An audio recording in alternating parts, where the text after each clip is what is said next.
Շատ լավ, շարունակենք ուրեմն։ Շարունակենք ես մարդիկ։ Ես խոսում եմ այն մասին, որ Պրոկոպոս Կեսարացին այս բյուզանդական պատմիչը, որը հեղինակն էր գաղտնի պատմության, ինչպես ուղղեց իր սխալը, չգիտեմ, երևի հանգիստ խղճով երևի մահացավ, որովհետև սկզբում կեղծիք էր գրել, հետո ճշմարտությունը մատուցեց։ Ուրեմն ինքն էր ասում, Աբգարի վերաբերյալ պատմություններին անդրադառնեց, ասում է, եթե ուզում ես հավատալ, բայց ես չեմ հավատում, համարում են դրանք զրույցներ։ Ուրեմն 500-ից 555 թվականներն է ապրել այս անձը։ Ագաթանկևոսի աշխարհաբար թարգմանության հեղինակը Արամ Տեր Ղևոնդյանն է։ 1867 թվականին Ագաթանկևոսի ֆրանսերեն թարգմանող Լանգլոան այն կարծիքը հայտնեց, որ հեղինակը չէր կարող 4-րդ դարում ապրած լինել։ Այսպես է մատուցվում։ Այսինքն Ագարը չէր կարող։ Ագաթանկևոսը չէր կարող 4-րդ դարում ապրած լինել։ Նույնիսկ եթե հունարեն է գրել, որ ասենք հայերեն չի մեզ ասել, որովհետև բնագիրը համարվում է հունարեն։ Ինչի է հունարեն համարվում։ Որովհետև 4-րդ դարի դեպքերի մասին է խոսում, հայերեն գիր չի եղել այն ժամանակ։ Բնականաբար հիմնավորվում է, որ եղել է հունարեն լեզվով։ Եվ այս ֆրանսերենի թարգմանողը հետևյալն է ասում, որ նա աշխարհիկ անձնավորություն չի եղել, ճիշտ է, եկեղեցու ինչ որ մի գործի չի եղել, որը պատվեր է կատարել, այսինքն 5-րդ դարում։ Այսպիսով ինչպես Ագաթանկևոսն է վկայում, այս եկեղեցականը պատվեր է կատարել։ Այդ պատվերը տվել է իրեն թագավորը, Տրդատ III-ը։ Ուշադրություն դարձրեք։ Պարզ ինքը այս գրքի մեջ ինքը խոստովանում է դա, որ Տրդատ III-ը իրեն պատվեր է իջեցրել, ասել է, որ հայոց դարձի վերաբերյալ եւ Գրիգորի մասին ինքը անպայման շարադրի։ Ագաթանկևոսի պատմության ու Գրիգորի գործունեության վերաբերյալ տարբեր տեսակետներ են առաջ քաշվել։ Ոմանք գտնում են, որ նման հեղինակ պարզապես գոյություն չի ունեցել։ Ագաթանկևոս այդպիսի հեղինակ չի եղել։ Ոմանք էլ գտնում են, որ օրինակ Տեր Մկրտչյանը, որ հեղինակը եղել է Կորյունը։ Ուրիշները Մաշտոցը կամ աշակերտներից մեկը։ Եվ յուրաքանչյուրն էլ ունի որոշակի արգումենտներ, բայց ինչի է Ագաթանկևոս կոչվել։ Ուրեմն բնագրի հարցը, այո հունարեն է եղել։ Հնագույն միակ ձեռագիրը 12-րդ դարի Ֆլորենցիայի Լավրենտյան մատենադարանում է գտնվում։ Հնագույն ձեռագիր։ 1970-ական թվականներին պարզ դարձավ, որ Վատիկանում, Փարիզում եւ այլուր գոյություն ունեն հունարեն մի քանի գրչագիր ամբողջական օրինակներ, 9-րդ դարով թվագրվող։ Այսպիսով, Ագաթանկևոսի խմբագրության բնագիրը 5-րդ դարին վերաբերող մինչև այսօր չի հայտնաբերվել ոչ մի պատառիկ նույնիսկ։ Պատկերացրեք, չէ, 9-րդ դարից ներքև չի իջնում Ագաթանկևոսի ամբողջական որևէ պատմություն։ Ավելին ասեմ, 9-րդ դարից էլ ավելի հին առաջին, ասենք, բնագրային արժեք ունեցող, թերևս, որովհետև դա այլաշրջան արվում, արաբերենն է, որը թվագրվում է մոտավորապես 7-րդ դարով։ Այսինքն ստացվում է դեպքերի իրադարձությունների մասին, որ մենք խոսում ենք 4-րդ դարից, 300, 400, 500 տարի հետո մենք ունենք ինչ-որ ձեռագրեր, որ դրանից ավելի հին օրինակները ձեռքի տակ չունենք, բայց որ այն խմբագրվել է բազմիցս, դրանում կասկած չկա, եւ դեռևս Ստեփան Մալխասյանցը եւ էլի շատ այլ հեղինակներ գտնում են, որ Ագաթանկևոսը ներկայիս ասենք ձեռնարկը, որ մենք ձեռքի տակ ունենք, միակը չի եղել, այլ եղել է մի քանի տարբերակներ։ Մարը առաջ է քաշում մի համարձակ եւ ուշագրավ վարկած, Նիկոլայոս Մարը։ Ոչ միայն վարդապետության, այլ Ագաթանկևոսի ողջ պատմության, դրա նախնական խմբագրության մասին է ինքը խոսում եւ ասում, որ սա վերաբերում է Մեսրոպ Մաշտոցի գրչին։ Նա ևս հանգում է այն եզրակացության, որ Ագաթանկևոսի անունով մեծ հացած երկը հետագայում խմբագրվել է, բայց որ նրա հիմքում մնացել են այն սկզբնական բնագիրը, որ շարադրվել է 5-րդ դարի առաջին քառորդում, վկայում է Մաշտոցի հեղինակության օգտին։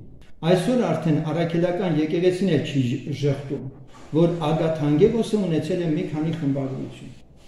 Մի քանի խմբագրություն։ Ճակատագրի բերումը ասեն, որ 3 շողակատների նայում մի պահ եւ իմ ուսանող ընկերոջ պես, գնուն է արտակը, կարող է ծանոթացես, ինքը կոչումներ ունի, Հրիփսիմյան կույսերի պատմությունը տոներ ինչ-որ, դրա մասին էր խոսում, եւ շատ մեծ հավեսով ասինք եւ հենց ինքն է առանց ես արդեն վերջացրել եմ իմ աշխատանքն էլ ասում եմ որ հավանաբար Ագաթանգելոսը մի քանի անգամ խմբագրվել է որովհետեւ այստեղ ռուսերեն ասած նեստիկովկե կան եւ դրանք արդարացնելու համար փորձում են ցույց տալ որ այդ մնացած այդ նեստիկովկեքը կամ այդ որ չի համընկնում իրար այդ տողերը ինչ որ մեկի կողմից ավել կամ պակաս ագրված եւ դրա համար խնդիրներ կան Ագաթանգելոսի պատմությունը հորինվածք է թե իրական պատմություն հիմա ասենք այս հարցին անդրադառնանք եթե մեկ նախադասության բնութագրենք Ագաթանգելոսի պատմությունը հին կրոնի դեմ մղվող նոր կրոնի պատմությունը տեսեք ընդգծումները բառերը հենց այնպես չեն օգտագործում ես ուրեմն սա ինչ է նշանակում սա նշանակում է ոչ թե որ քրիստոնեության հաղթանակ հին կրոնի դեմ ես կրոն բառը օգտագործեցի պարզապես գոյություն ուներ հին կրոն հիմա նոր կրոն ստեղծելու կարիք կա որը պետք է գա փոխարինի հին կրոնի բայց քրիստոնեական մաքուր ավետարանական պաշտամունքային համակարգի հետ այն կարող է ոչ մի կապ չունենալ հասկանալի չէ ինչ իմաստն ուրեմն այս պնդումը մենք չենք ընդունում եթե պատմաբանները ասում են որ դա հեթանոսության դեմ մղվող պայքար էր միջև 4-րդ դարը բայն եկեղեցին ինչ եղավ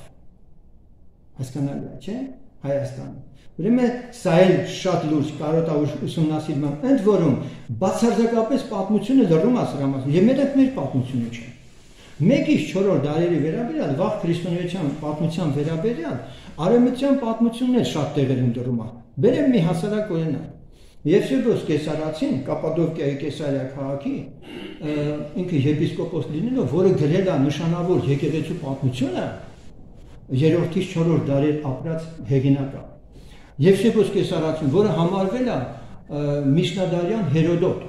Հերոդոտը որ աշխարհի մասին է գրել այս հեղինակը միանգամից կարծես թե սկսում է ինչ որ մի 3 Կեսարիայի սուրբերի մասին խոսել դրանց անունները կտամ քիչ հետո եւ դրանից ավելին ոչինչ չի խոսել Եվ սա է չվրիպել պատմաբանների աչքից, ասում են լավ, այս մարդը, որ եկեղեցու պատմության Ռավիրայի համարվում, գրողը համարվում, ինչի նույն Կեսարիայում եղող եկեղեցու մասին Կապադոկիայի, իմիջիալոց այդ Կապադոկիան են Կապադոկիան է, որ Պենտեկոստի օրը նաև կապադոկիացիներ կային, Սուրբ Փոխարինը, որ գնացին եւ այնտեղ եկեղեցին հաստատվեց, հիմնվեց, այդ սերիա դառավ, այսօր որ Թուրքիայի տարածքում գոյություն ունի Եվ երկրաշարժի իմիջիալոց խփել այդ կողմերով ագնացել Եվ այնտեղ Կապադոկիայում ստորգետնյա քաղաքների բանի մասին երևի տեղեկացած կնենք ասենք իմիջիալոց այնտեղ էլ խեթական հետքեր կան բնական է դրանք նախկինում եղել են խեթական կայսրության տիրույթներ եւ այդ փորվածները ինչ որ վաղ միջնադարյան փորվածներ չեն բնակատեղիներ չեն որ շուրջ 30-ից 50,000 մարդ կարող էր ապրել բանցիկ միայն սա ասեմ շատ լուրջ հետազոտություն է որ էլի արել ենք որ վերջերս երբ որ ես գործ Կարաքեդոսների սերտում on-line դասընթացների ժամանակ հանկարծ հայտնաբերեցի որ սա ես ուղղակի Կապադոկիայի մասին ամբողջական ասում եմ որ էլ չանդրադառնամ Պողոս Արաքյալի երկրորդ ճամփորդության քարտեզը որտեղ նայում եմ տեսնում եմ որ ինքը չի անցել Կապադոկիայով Պամփիլիա գնացել, Պյուրիկիա գնացել, Գավաթիա գնացել, այդպես պատտել է, բայց հանկարծ այդ արանքում Կապադոկիան սա միտումնավոր գծված քարտեզներ են բոլոր գրքերի մեջ Որովհետև նպատակը սա եղել Պողոսին անպայման ցույց չտան, որ մտել է Կապադոկիա, որի ինքը այնտեղ չի եղել։ Եվ այսօր թուրք գիդերը, որ այնտեղ ուզում են հիմնավորեն, որ Պողոսն անցել է այնտեղ, իրանց հիմա արգելում են, որ հանկարծ Պողոսի անունը չտա։ Սա ինչի համար եմ ասում, որովհետև մինչև 4-րդ դարը հալածված քրիստոնեական եկեղեցին անգլերենով underground city այդպես որ կոչվում Իրանք մտել են որ ասում է եւ երկնքում եւ երկրի վրա եւ երկրի տակ լինողները որ իրենք պետք է երկրպագեն չէ ուրեմն ամբողջ աշխարհի մասշտաբով բոլոր դարերում միշտ եղել են չասեմ շարժումների վերացած ինչ որ այդպիսի համայնքներ եւ նույնիսկ եղել են նաեւ Հայաստանում Զարմանալի մի հատ բան պետք է ասեմ, որ նորից կարող է ձեզ համար զավեշտալի թվա քարե դար գոյություն չունեցել, շնորհ Ընդհանրապես այդ քարանձավները մեր եղբայրների բնակատեղիներն են եղել, որոնք մերժել են աշխարհը։ Պողոսի Եբրայեցի ստեղծում ասում է, որ ոմանք մորթիներով պատետեցան, այրերում եղան բան։ Ինչի է Պողոսը սա ասում, եթե Կապադոկիայում չի եղել։ Հասկանում եք։ Սրանք հիմնավոր փաստեր են։ Հիմա Եվսեփոս Կեսարացին ինքը ինչ որ կրոնական 3 առաջնորդների սուրբերի անուններ տալիս ու անցնում։ Այդ ամբողջ դարերի ընթացքում նշանակում է դարձյալ գործում է պատվեր։ Ինչ պատվեր։ Այս վերջերս հիմնովի համոզվեցի, որ համաշխարհային իրականությունը, որ քրիստոնեություն ասելով հասկանում է որպես այն պաշտոնական եկեղեցիները, որ հույների, հռոմեացիների կամ հայերի, ռուսների մեջ կան եւ այն դարբնոցը եղել է Կեսարիան։ Այնտեղ հիմքը դրվել է այն քրիստոնեական կրոնի ձևավորման եւ մատակարարվել է աշխարհում մեկ։ Եվ որպեսզի հիմնավորվի ցանկացած երկրում իրենց քրիստոնեության լեգիտիմացումը, ամեն մեկը հորինել է իր առասպելը ու հորինել է իր առաքելացին լինելը եկեղեցու։ Հույները իրանց համար չզարմանաք, որ իմանաք, որ Պետրոսի գլխի վրա չի խաչվել, որ Պողոսին էլ չեն գլխատել, հասկանում եք, բայց սրանք պետք են եղել, կամ օրինակ Մարիամ Աստվածածինի գերմանացի Ձեփեսոսն, որ ինքը կենթանի վերևա գնացել, որ հույները շատ են սիրում սա, հայերն իրանց համար Թադեոս Վարդմի, սա 4-րդ դարը գիտեք ինչ դար է եղել, այո, լեգիտիմացնելու խնդիրը կար, յուրաքանչյուր ազգ ուզեցել է իր պաշտամուն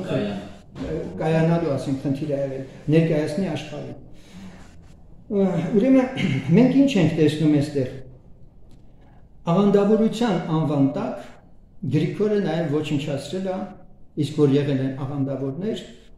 առաջին դարից մինչև 4-րդ դարը քրիստոնեական համայնքները։ Արևմուտքում առաքյալների աշակերտներից հետո սկսվել է արդեն եկեղեցու նահանջը։ Արդեն օրինակ Կլիմենտ Հռոմեացին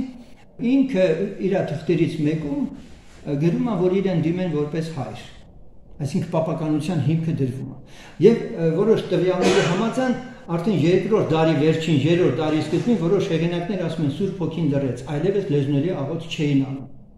Կա այդպիսի ուսումնասիրություններ։ Հետևաբար մեջտեղ է գալիս արդեն քրիստոնեությունը կրոնի վերածելու խնդիրը, որ յուրաքանչյուրը պետք է ինչ որ ձևերով փորձեր հաստատել իր համոզմունքը, որ իրենք են իսկապես առաքելացին, այդպես ասած, եկեղեցու այդպես շարունակողները։ Ուրեմն Ագաթանկեղոսի մեծ հասած հայերեն խմբագրության մեջ Գրիգոր Լուսավորիչը պարթև է, Անակի որդին։ Անակը դավադրաբար սպանում է Տրդատ հորը Խոսրովին, որի պատճառով նրա գերդաստանը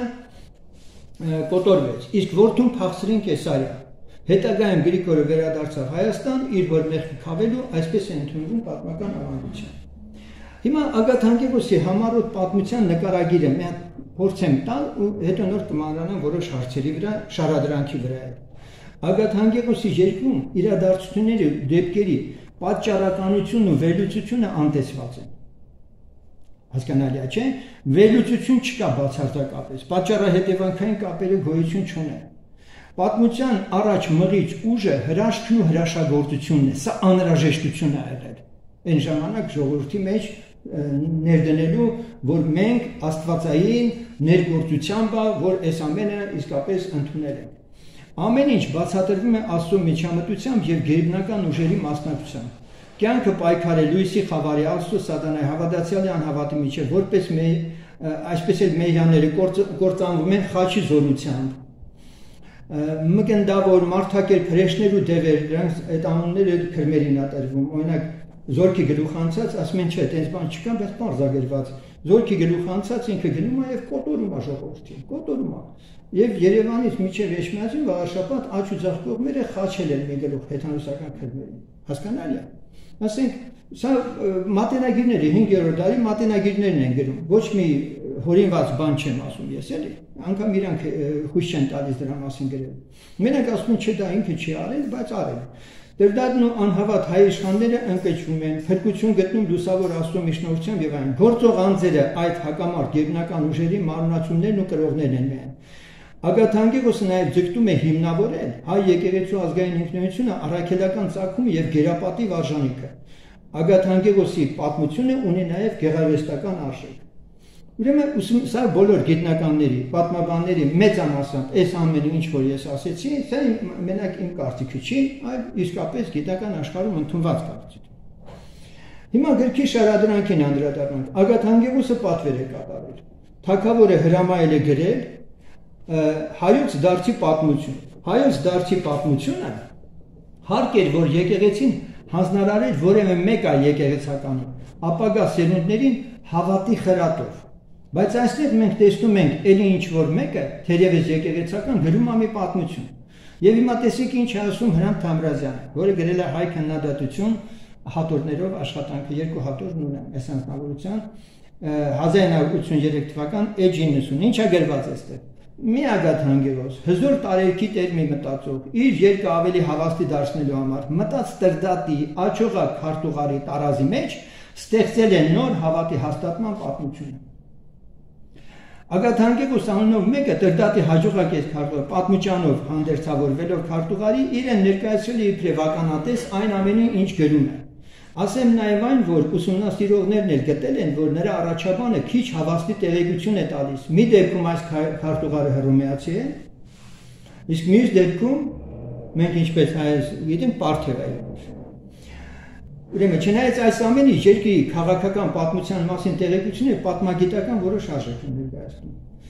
Ասեմ, որ Ագաթ Հանգերոսից չի օգտվել խորենացին կամ մյուսները սխալ կլինի։ Եկեք մենք խորենացուն հանկարծ չմեղադրենք, որը 3 անգամ օգտագործում է Ագաթ Հանգերոսի անունը եւ նրանից մի որոշ ցիտատներ անում եւ մի քիչ էլ բացահայտում է բաներ, որոնք Ագաթ Հանգերոսի չի գրել, զուտ քաղաքական պատմության տեսանկյունից։ Նա իր ժամանակի կրոնավոր մարդ էր եւ իր ձեռքի տակ ինչ աղբյուր ունեցել օգտագործել է, շատ հաճախ քննության չենթարկելով դավանաբանական առումով։ Օրինակ հիմա ես ունեմ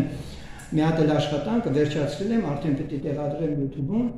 Մովսես Խորենացին քաղաքեդոնական թե հակաքաղաքեդոնական, ասորադավան թե հունադավան։ Եվ նրա անձնավորությունը, որ այս հարցը նույնիսկ պատմաբաններին շատ է հետաքրքրում, ես ուսումնասիրել եմ ու եկել այն եզրակացության, որ այս մարդը ոչ հակաքաղաքեդոնական է, ոչի քաղաքեդոնական է, ոչ ասորադավան է, ոչ հունադավան։ Զուտ գիտնական մեկն է, որ բարձ հիմնավորում է, ճիշտ է Ստեփանոս Մալխասյանը, որին ես շատ եմ հղում կատարում, ինքը եզրակացություններ է արել, բայց իր եզրակացություններից նոր վերլուծություն չի արել, որից ես օգտվել ու կարողացել եմ հանգել այս եզրակացությունների։ Այսպիսով, հասկացվում է, որ այս աշխատություններից, որ շարադրվել է, կարգը, օրենքը, ժամանակը ներկայացվել է իրեն հրամայվածի պես, ինչպես իրեն ասվել է, այսինքն Ագաթ Հանգերոսին տրդատը ինչպես որ հրամայել է։ Ագաթ Հանգերոսը իր խոսքի սկզբում չի դադարում սրբակենցաղ կյանքով ապրող մարդկանց վեհության մասին անընդհատ խոսել, մանավանդ նրանց ուշադրություն, արդեն սկիզբը դրվում է բարեխոս եւ ճանապարհ կոչելով։ Այս էլ ասեմ, որ Գրիգոր Լուսավորիչը առաքելական եկեղեցու վարդապետական ուսմունքի առումով եւ իր գործնեության ասենք առումով ոչինչ նոր բան չի արել, քան որ ինքը ստացել է Կեսարիայից, որտեղ ինքը ձեռնադրվել է կաթողիկոս։ Բոլորը գնում էին այնտեղ ձեռնադրվում կաթողիկոսները, ուստի նաև այնտեղից իրենք ստանում էին հրահանգներ, թե ինչպես պետք է այդ կրոնը հաստատեն իրենց երկրներում։ Ինքը մնացել է հարազատ այդ ձեռագրին բացառությամբ, երբ որ Նիկիայի ժողովին ինքին չգնաց, Գրիգոր այլ ուղարկեց Արիստակեսին իր որդուն, եւ նա բերում այնտեղից կանոններ Նիկիայից, որ մի 25 կետ էլ Գրիգորը նոր այստեղ ավելացնում։ Սա արդեն մենք պատկերացնում ենք, որ Հայաստանում մի հատ երկու կուսակցություն է սկսում առաջանալ։ Մի կուսակցությունը նոր կրոնի հաստատման տեսանկյունից ազգայնական ուղղությունն է վերցնում, մյուսը դեպի արևմտյան հունական ուղղությունը։ Եվ սա շատ հետաքրքիր ուսումնասիրման թեմա է։ Դրա մասին որոշ ակնարկ կանեմ, բայց չեմ անդրադառնա այլևս։ Եվ այո, անգամ աթեիստ պատմաբաններն են նկատել, ուշադրություն դարձրեք այս հանգամանքին, որ Ագաթ Հանգերոսի գրքում մարդը առավել մեծարանքի ու պատվի արժանացած հանձին Գրիգոր Լուսավորիչի, քան Հիսուս Քրիստոս։ Նկատել եք դա, եթե կարդացել եք։ Նույնիսկ Հիսուս Քրիստոս բառակապակցությունը դուք այստեղ շատ քիչ կհանդիպեք։ Հասկանում եք, նշանակում է այստեղ ավելի շատ մեծարանքի է արժանանումով մարդը։ Մոտավորապես 1 էջի չափ Ագաթ Հանգերոսը նկարագրում է Գրիգորին ոտքերից կախված խոսելիս։ Ես հիմա կխնայեմ ժամանակ, բայց դու գնացիք կարդացիք։ Ուրեմն Ագաթ Հանգերոսը տրդատը երբ որ չարչարել է տալիս Գրիգորին, ոտքերից կախում են, դրանից առաջ արդեն բսկտած իրան, չգիտեմ, տանջած եւ այլն։ Գրիգորի։ Եվ ինչ է տեղի ունենում։ Այս քարտուղարը կարծես նստել է այդ կախված վիճակում 8 էջ։ Գրում է թե Գրիգորն ինչ է խոսում։ Ու մենք պետք է դրան հավատանք, հասկանում եք։ Ու հավատում են, հավատացողը հավատալու է, խնդիր չի։ Ու երբ որ մենք լսում ենք, թե Գրիգորն ինչ է խոսում, ոնց որ իմ տեղը նստած են ու դասախոսություն կարդալուց են։ Ոչ թե գլխի վրա կախված։ Հասկանում եք։ Բայց ժողովրդին պետք է դա հավատալ։ Այս առաջ գնալով ասեմ, այդ խեղճ գույսերին, որ այդքան տանջում են, բան ասում, պատարեցին, պոլիտիկը, մոլիտիկը եւ այլն, հետո տարան էլի թագավորի մոտ կանգնեց գրիտ։ Այն մարդը այդքան անելուց հետո այդ մարդը վաղուց մեռած պետք է լիներ։ Բայց չէ, տանջանքը պետք է սարսափելի նկարագրել։ Որպես են Միշնադարյան խավարում ապրող ժողովուրդը հավատա, որ նա դեռ ու Տերը Աստված այնքան դաժան է, որ թույլ է տալիս այդքան շատ տանջվել է։ Մի քիչ էլ առաջ գնամ, մի բան էլ հուշեմ ձեզ, որ Թադևոսն ու Բարթոմեոսը երբ պետք է գան Հայաստան, նամակագրում ապկար է այնտեղ, ասում արի, որ ես էլ հիվանդ եմ, ես էլ քեզ կպահեմ իմ մոտ ոչինչ, խաղաղ հանգիստ է, քո երկրում քեզ չարչարում եմ, բան։ Եվ Տերը այնտեղից ասում է, ես հիմա չեմ կարող գալ։ Ես չեմ կարող գամ հիմա։ Մի քիչ էլ տանջվի, ես հետո կուղարկեմ իմ աշակերտներին։ Սա Աստծո սիրո արտահայտումն է։ Միշտ ինքը հերվից չէ կարող բժշկել, օրինակի համար։ Այդ չեմ ասում պատկերը եւ այլն, որ գրված է Ելից գրքում, ոչ մի պատկերով չպաշտես եւ այլն։ Այս բոլորը կա, բոլորս լավ կարդում ենք, այսօր հասկանում ենք, բայց արի ու տես, որ մենք այս ավանդապաշտական այս խնդիրներից ձերբազատված չենք։ Ավելին, փաստացիորեն Ադայի վկայության մեջ գրված է, ընդ որում էլի ասեցի, չէ՞ որ ասորական հեղինակներ են սրանք մեր ուզին փաթաթում, որովհետեւ ասորական խավը Հայաստանում շատ մեծ էր, սա էլ ուներ իրան լեգիտիմացնելու խնդիր եւ հորինում այս առասպել։ Եվ այնտեղ ինչ ենք մենք տեսնում։ Ադայի վկայություններում գրված է Թադևոսն ու Բարթոմեոսը գալիս են Հայաստան, ընդ որում Թադևոսը արել է։ Եվ ինչ է անում Թադևոսը։ Ասում է 1000 եկեղեցի կառուցեց։ 1000 եկեղեցի։ Սերեր, եկեք մի հատ մտածենք, սա առաջի դարում, չէ՞։ Եթե 1000 եկեղեցի է կառուցել, լավ, գցենք հեթանոց։ Ո՞վ այդալի կառուցել։ Թադևոս։ Տաճարներ է կառուցել։ Հա, հա։ Հիմա այս անձնավորությունը հա, այս անձնավորությունը հիմա կառուցել է, լավ գցենք հեթանոց թագավորները անընդհատ քանդել են, հալածել են, բանեն, բայց Գրիգորը, որ իրան առաքելացին եկեղեցու հետնորդը համարում եւ փաստացի առաքելական աթոռի վրա նստեց գրված է, որը Իրանից առաջ թվարկված է կաթողիկոսների անուն, հեթանոց Հայաստան, որ ինքը շարունակողն է եղել։ Մխիթարյան միաբանության բազմավեպի ճանապարհին ես էդիկին էի ասում, բազմավեպի 14-րդ հատորում Պողոսյան ազգանունով մեկը հետազոտություն է կատարել եւ հետքերը հայտնաբերել, որ ինչ անուններ կան, ինչ կաթողիկոսների անուններ, ինչ եպիսկոպոսներ են եղել միջև Գրիգորը։ Հիմա ինչքան ես այդ աղբյուրը փորձեցի այն ժամանակ համասարանում ուրիշ ֆոնդից էր կարողանում էի կարդալ, հիմա դոստուկ չունեմ ես այդ գիրքը կարդալու։ Էլի տաբոյա դրված այդ գրքի վրա, նույնիսկ էլեկտրոնային տարբերակով մյուս հատորները կա, ես մեկը չի թողում բացեմ։ Որովհետև շատ բան է այդ մարդը հայտնաբերել, գրել Մխիթարյան միաբանությունից այլ ինքը։ Ինչևից է, եւ ինչ է ստացվում, ուրեմն Գրիգորը, որ կարար այդ եկեղեցիները քարուքանդ եղած, որ այսօր անվանում են խոնարհված, կարար ինքը վերականգնել եւ առավելապես լեգիտիմացնել, չէ՞ իր իշխանությունը։ Բայց չէ, բարձում է, չէ, ինքը տեսիստներով ինչ որ տեղեր է սկսում արդեն նոր եկեղեցիներ հաստատել։ Բայց 1000 եկեղեցին 200 տարում պետք ոնց ոչնչացա։ Նորից մենք գալիս ենք մի եզրահանգման, որ գործ ունենք ուղղակի հորինվածների հետ։ Ագաթանգևոսը Գրիգորի նահատակ է անվանում։ Որևէ մեկը, եթե կարդացել է, գիտի Գրիգորը նահատակ է, թե նահատակ չի։ Չէ, մահացել է ինքը քարանձավում, չէ, մանյա։ Իսկ մենք գիտենք, որ նահատակվել ինչ է իրենից ներկայացնում։ Բայց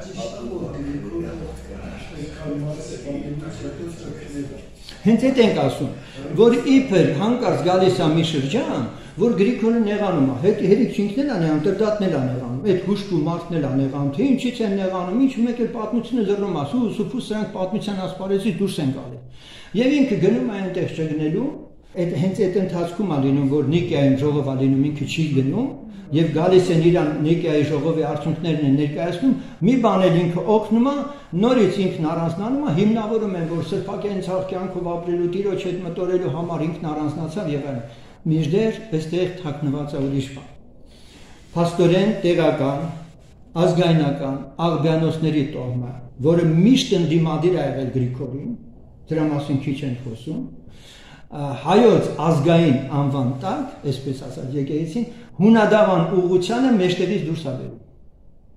Հասկանալի է, չէ՞ ինչա տեղ ունեցել։ Եվ այդ ժամանակից սկսած պատահական չի, որ մեր եկեղեցին ոնց որ թե ավելի շատ ազգային եկեղեցի սկսեց իրեն հորժորձել։ Մենք մի բան էլ պիտի այստեղ կարևորենք։ Ինչ եք կարծում, դուք արդեն ընկալեցիք, որ Թադեւոսը հնարավոր չէր տաճարները այդքան կառուցել։ Բայց տաճարային երկրպագության մասին մի փոքր խոսենք։ Արդյոք հիմնավոր է այն, ինչը որ մենք այսօր դրանով բարձրանում ենք որևէ եկեղեցի, վանական համալիր, 4-րդ, 5-րդ դարից կառուցված կամ չգիտեմ ինչ եւ այլն ասենք, փորձում ենք հիմնավորել, որ սրանք իսկապես Տիրոջը հաճելի հրահանգներով ստացած, այդպես ասած, կառույցներ են, որ մենք ունենք։ Ես ունեմ շատ լուրջ առարկություն Սուրբ գրքի համաձայն։ 70 թվական 69-70 դուք գիտեք, որ տաճարային երկրպագությունն ավարտվեց։ Եվ Տերն այսօր իր եկեղեցին է տաճարանում, որը ինքն ապրում է։ Իսկ մնացածը, երբ որ մենք արդեն որպես կառույցներ տեսնում ենք, օրինակ որ իջավ միացինը խփեց եւ ասեց այստեղ պիտի կառուցես եկեղեցի, չէ՞։ Դե հա մենք գիտենք, որ այդ բոլոր եկեղեցիների հիմքում ուրարտական հեթանոսական տաճարներ են եղել, որ պետք էր դրանց հիմքի, բայց ժողովրդին պետք է մատուցվի մի բան, որ ժողովուրդը իսկապես ընդունի գերբնական, ասենք, միջամտությունը Աստծո այդ տաճարների կառուցման, որպես հեղինակություն, որ դրանք ընդունվեն իրենց համար։ Ուրեմն Գրիգորի քրիստոնեության վարդապետական ըմբռնումները ակնհայտորեն են խոսում այն մասին, որ նա Կեսարիայում կրթված լինելով արդեն գոյություն ունեցող քրիստոնեական կրոնի սկզբունքներով պատրաստված է գալիս Հայաստան։ Օրինակ, նա իր հետ բերում է խաչի սիմվոլը, որը արդեն այնտեղ ընդունված էր, այսինքն կար համակարգ, որը ձևավորվել էր։ Կույսերի նահատակման վայրում այլուր շինություններ է կառուցել տալիս։ Հիմա կուզեի, որպեսզի մատենագիրների հիշատակությունները Ագաթանկևոսի մասին, սրա վերաբերյալ մի փոքր լսենք։ 5-րդ դարի մատենագիրներից Ագաթանկևոսի մասին վաղագույն հեղինակը, որը հստակ տալիս է այդ անունը, դա Փաստոս Բյուզանդն է։ Ղազար Փարպեցին առավել հստակ է խոսում նրա մասին, նրան կոչելով երանելի այր։ Խորենացին առնվազն 3 անգամ է ընդամենը հիշատակում Ագաթանկևոսի անունը, այն էլ հպանցիկ։ Ուսումնասիրողները գտնում են, որ Խորենացին օգտվել է այլ խմբագրությունից, որի միայն հունարեն եւ արաբերեն խմբագրություններն են մեզ հասել։ Այսինքն նա կարող էր հանդիսանալ բնագիր։ Արդ հրաման է հասել ինձ Ագաթանկևոսից, այսպես է ձևակերպված, որ մեծ Հռոմ քաղաքից են, կրթված հայրենի գիտությամբ, սովորել են լատիներենն ու հունարենը։ Ինքը որտեղից է, Հռոմ քաղաքից։ Բայց մեզ ցույց է տրվում հայկական աղբյուրում, որ իբր ինքը Կեսարիայից է։ Ավելի ուշ Կիրակոս Գանձակեցին թարգմանում է այդ անունը, չէ՞, գիտեք ինչ նշանակում, չէ՞ Ագաթանկևոս։ Կիրակոս Գանձակեցին թարգմանում է հունարեն բառը, որ նշանակում է Ագաթի անգելոս, նշանակում է բարի հրեշտար։ Բարի հրեշտար։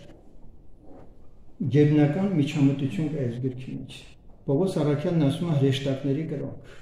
Սա շատ լուրջ եզրահանգում է, որի մասին ես ասեցի չէ ուզի բարձրաձայնը, բայց ասում եմ։ Որովհետև երբ որ ուշադիր ուսումնասիրում ենք, մարդկային գործոնը շատ քիչ է այստեղ։ Չեմ ուզում ավելին ծավալվել, դրանք ապացուցելու համար։ Փաստոս Բյուզանդը նոր կրոնի մասին։ Ուշադրություն դարձնենք ինչ է ասում Փաստոս Բյուզանդը այս նոր կրոնի մասին։ Այդ ժամանակ մարդիկ իրենց համար չար օրինակ վերցրին թագավորին։ Նրա պես սկսեցին վարվել, նրա պես գործել, որովհետև վաղուց ի վեր, երբ նրանք քրիստոնյա անունը ստացան, այդ կրոնը հանձն առան հարկադրաբար։ Սա մեր օրերի պատմաբանը չի ասում։ Իբրև մի մարդկային մոլորություն, առանց ջեմ եռանդ հավատի, կրոնն ընդունեցին, ոչ գիտակցաբար, հույսով ու հավատով, ինչպես որ հարկն էր։ Միայն քչերը, որոնք փոքրի շատ է ծանոթ էին հունական կամ ասորի գրագիտության, մասամբ հասկանում էին այդ կրոնը։ Իսկ որոնք գրագիտության արվեստի զուրկ էին, այսինքն ժողովրդի նախարարների ու շինականների խառնիճաղանջ բազմությունը,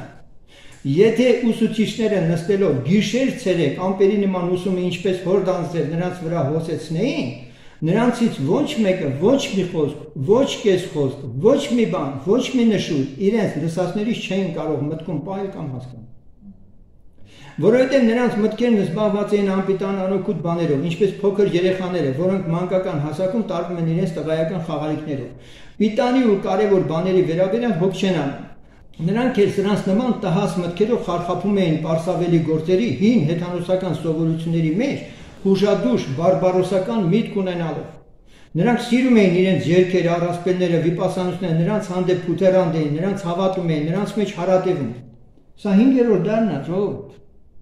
Դուք պատկերացնում եք, Գրիգորին չի հաջողվել հեթանոսությունը վերացնել։ Ընդ որում եղած կրոնն էլ արդեն մոտ 150 տարի է որ կա, դեռևս չի հաստատված։ Մարդիկ դեռևս քրիստոնյա չեն։ Իրար նկատմամբ տածում են ատելություն, նախանց, թշնամություն, չմեղադրենք։ Ինչ ուներ քրիստոնեությունը որպես կրոն Գրիգորը տալու այդ ժողովրդին, ոչինչ։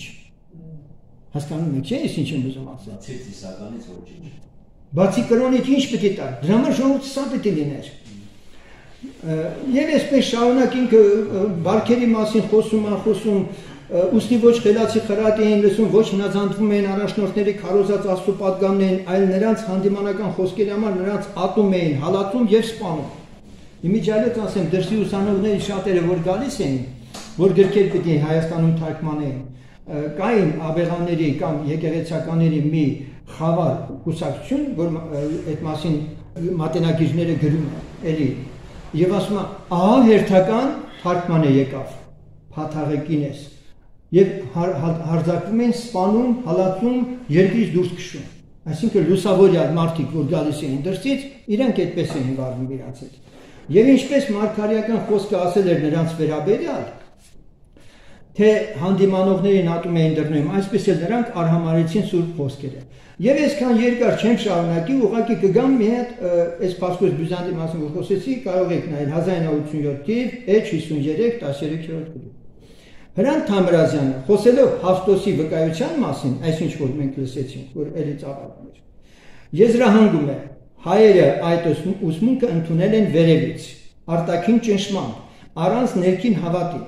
Միանշանակորեն հայտնի է, որ հրով եւ սրով նոր կրոնը պարտադրվել էր, բարբարոսաբար ոչնչացնելով հայոց մեհյանները եւ նրանց գրադարանների իմիջիայլոց մատենադարանում այսօր պահպանվում է շուրջ 3-ից, եթե չեմ սխալվում, 3000 ստույգ գիտեմ, ախտահարական գրականություն է կոչվում։ Ախտահարական։ Դրանք թուղթ ու գրեր են, ծածկագրեր են, բան, որոնք իբր թե առանձին մի բանի են պատկանում, եղբայրս ժամանակին մատենադարանի փոխտնօրեններ, ասի մեր ժողովրդի դժբախտությունը կայանում է հենց այդ ձեր մատենադարանում։ Ասեց ինչ ես առաջարկում, ասի թուղթ ու գրերը բերեք, մի հատ հրապարակային աղոտ կանենք, վերացնենք, մեր ազնիլ բանը կորցնենք, ասի դու բարբարոս ես։ Սա որպես բան եմ այդպես ասում, բայց եկեք համաձայնենք, որ ինչպես որ կախարդությունը իրապես մեր երկրում բավականին շատ տեղ է զբաղված։ Իչայլոս, թեմա չշեղվել կաթոլիկ եկեղեցու ակինում, Վատիկանում, կա Հիսուսից ծնվելու վարկածներից ամենածանրակշիռ վարկածներից մեկը, որ Հիսուսը ծնվել է այլ մոլորակայիններից։ Ու իրան փոխանակ հանեն հրապարակային բառեն, դա պահում է որպես ամենաավաստի իրողություն։ Դե քանի որ ելի եմ ասում կրոնը մարդուն չի կարող Աստծո հետ հաղորդ անել, մոտեցնել իրեն, ինչ ասես կարող են հորինել։ Ուրեմն Ղազար Փարպեցին գրում է, թե արևմուտքից եկած թարգմանիչներին Սահակի եւ Մեսրոպի մայից հետո հալածում էին տեղական նախանց տգետ ու չարամիտ ոգևորականները եւ վարդապետները։ Արտաշես Մարտիրոսյան, Մաշտոց H11982 թիվ։ Հայաստանում առաջին դարից սկսյալ Քրիստոսի եկեղեցու գոյությունը եւ քրիստոնյաների նկատմամբ հալածանքների մասին եղած պատմությունները առանձին նյութ են հանդիսանում եւ աղբյուրը ասեմ, գնացեք վերցրեք, կարծացեք շատ լավ է գրել։ Ղևոն Դալիշան, Աշխալույս քրիստոնեության հայոց 1901 թիվ։ Դուք այնտեղ կտեսնեք շատ ու շատ դեպքեր, իրադարձություններ, վկայություններ 1-ից 4-րդ դարերի մասին է խոսքը, թե ինչպիսի նահատակություններ են եղել։ Հայաստանում քրիստոնեության տարածման համար հայ առաքելական եկեղեցու համար անբեկանելիորեն հիմք են դարձել այսպես կոչված սրբազան ավանդությունները։ Թադևոս, Բարթմեոս Աբգար եւ այլն, Ադայի վկայությունները, ինչպես ասեցի։ Եվ այս ավանդությունները հիմա մեզ բերում են, տանում են ուր են հասցնում առաջի դար։ Եվ թվարկվում է, որ իբր թե Գրիգոր Լուսավորիչով մեր ժողովուրդը դարձի եկա, մինչդեռ մեր ժողովուրդը Քրիստոսին ընդունել էր դեռևս առաջին դարից, ինչպես ասեցինք։ Գրիգորի անձի վերաբերյալ այնուամենայնիվ ես այստեղ ունեմ ժամանակը խնայում եմ ուղղակի, որպես աղբյուր հանել եմ քիչ առաջ Ստեփանոս Մալխասյանցի, ասենք, նյութը։ Ես միայն ընդհանրապես աղբյուրը կասեմ, Գրիգոր Լուսավորչի պաշտամունքի արգելքը։ 1944 թվականի ապրիլի 10-ին հանդես գալով ՀՍՍ Գիտությունների ակադեմիայի նիստում ժամանակագրական խնդիրներ հայոց հին մատենագրության մեջ թեմայով Մալխասյանը, բանասիրական հետազոտություն էր, այնտեղ աղբյուրը կա լրիվ, ասում է հետևյալը, որ աչքի ընկնող երևույթ է, որ Ագաթանգևոսին չեն ճանաչում որոշ 5-րդ դարի հեղինակներ, անգամ 5-րդ դարի հեղինակներ։ Եվ ինքը բերում է մի շատ հետաքրքիր պատմություն, համառոտ եմ ասում, Եղիշեի Վարդանանց պատերազմը, լսել եք։ Այնտեղ նշված է, որ իշխանները հավաքվեցին, Մամեկոնյանները եւ այլն, որ որոշեն տենան ոնց վարվեն պարսիկների հետ, ուժ չունեն, չեն կարողանում, որոշեցին նամակ գրեն բյուզանդական կայսրին։ Եվ բյուզանդական կայսրին այդ նամակը Եղիշեն ինքը տարածիորեն վերարտադրում է, որտեղ գրված է, որ խնդրելով կայսրին ինքը այնուամենայնիվ մեջտեղ է բերում մի հատ նախադասություն, չէ որ ասում է ձեր երկրից ազգությամբ հույն եպիսկոպոսին ուղարկեցիք եւ մեր ազգը լուսավորեցիք, ուր մնաց անակ, ուր մնաց